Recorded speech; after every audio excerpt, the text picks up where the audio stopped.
Our team has worked with hundreds of retirees, and there's one conversation we have repeatedly. I'm scared of running out of money, but I'm also scared of missing out on growth. How much should I keep in cash? In the next 8 minutes, I'm going to show you the exact 3-part framework our team uses to solve this puzzle.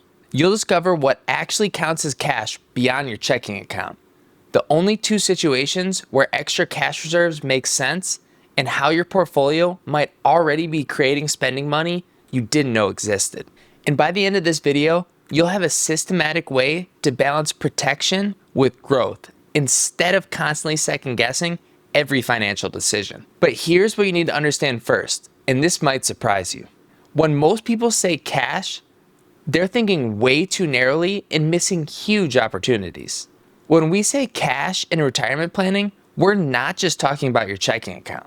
We mean anything safe and accessible. Money market accounts, short-term bonds, conservative funds in your 401k. Basically anything that won't lose money when you need it. Now, the examples I share today have details changed to protect our clients' privacy, but these are based on real situations we see repeatedly in our practice. Here's what this looked like for a couple we worked with recently. We'll call Mike and Carol. Mike had $100,000 sitting in a savings account earning 0.5%. But they also had another $250,000 in safe investments within their portfolio. Things like stable value funds and conservative bond funds. Mike thought they only had $100,000 in cash, but they actually had $350,000 in safe money, much more than they needed, and it was potentially costing them growth. So that's how redefining cash immediately changes your calculation. Suddenly, you're not choosing between earning nothing and taking significant risk. You have options. But there's something even more important than what counts as cash. Timing can be everything, and this next piece determines whether your cash can actually protect you. There are exactly 2 situations when building extra cash reserves can make complete sense. Everything else, you might be missing out on potential growth. Situation number 1, market downturns. When the market drops 20% or more and you're living off your portfolio, cash can give you breathing room.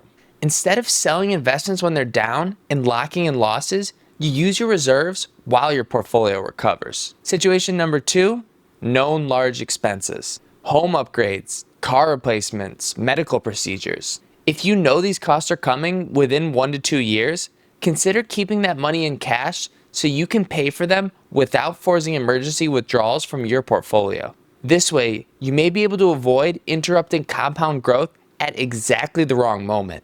Outside these 2 situations, extra cash may just be worry disguised as planning. This often means if you can't point to either preparing for a potential downturn or a specific upcoming expense, that extra cash cushion could be costing you money instead of protecting you. So that's when cash reserves can actually protect you versus when they might hurt you. But these timing strategies only solve half the problem. Many advisors focus on when to use cash, but they miss the bigger question that changes everything. Here's what might surprise you. A well-built portfolio often creates cash on its own. You might not need to pull money out because the portfolio may already be feeding you. This happens through 3 sources, and you may already know the first 2. Companies can pay dividends just for owning their stock. Bonds may pay interest on a regular schedule. And here's the one many people miss. When you rebalance, selling some winners to buy what's down, that creates spending money without shrinking your nest egg. Your portfolio can basically be a money machine that keeps running in the background. This can be the money you probably didn't know you had. Back to Mike and Carol's situation.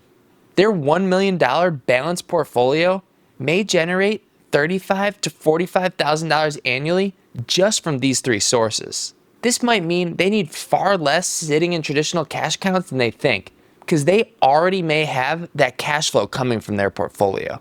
This is what can help reduce that fear of running out of money while still letting your assets grow. You're not choosing between safety and growth anymore. You may be getting both. So how much cash do you actually need? Our team often uses this tested framework. 0 to 6 months of expenses if almost all of your lifestyle can be covered by a pension or other guaranteed income. 1 to 2 years if you're mostly relying on portfolio withdrawals. 3+ years if you want to take even more risk off the table with an overly safe approach. But understand this, Every month you hold extra cash could potentially be costing you growth over time. This might mean that extra safety could actually be making your retirement less secure by ensuring you'll have less money later. The goal isn't maximum cash, it's finding the right amount. Here's your 3-part cash strategy that can help balance protection with growth. Strategy 1, know what counts as cash. Not just checking accounts, but anything stable, even if it earns a little bit. Strategy 2, use cash strategically, only for market downturns and known expenses, not for comfort. Strategy 3, your investments may already be creating spending money through dividends, interest, and rebalancing without you having to sell anything.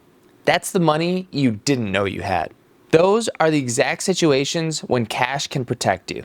And now you have the framework our team uses with successful families. If this gave you clarity on your retirement cash strategy, go ahead and subscribe. We make videos like this every week to help simplify retirement planning for people just like you. Thanks for spending a few minutes with me today. I'll see you in the next one.